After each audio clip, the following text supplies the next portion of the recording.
Jai Jagannath.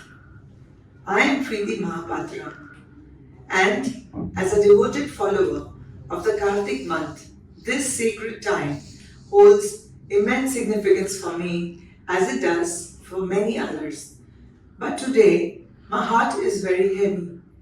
It's deeply saddening to see our Habisyalis, the elder widow women who have dedicated their lives to faith, being denied basic accommodation in Jagannath Puri simply because they are not registered. They have come here for the holy Kartik month, but many have been denied basic shelter and care. Why? Just because they aren't registered? These women have journeyed so far across the country with nothing but faith. But instead of finding peace with their God, they're being left out in the cold literally. Can you imagine your mother or your grandmother at this age having to protest just for a place to stay?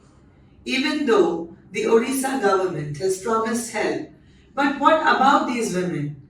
Is faith something you have to register for? Is their devotion any less real? We need to raise our voices for them. No one should have to beg for respect, especially at a religious place. Let's make sure every Habisyali is treated with the dignity she deserves. Jai Jagannath, Bande Utkal Janani.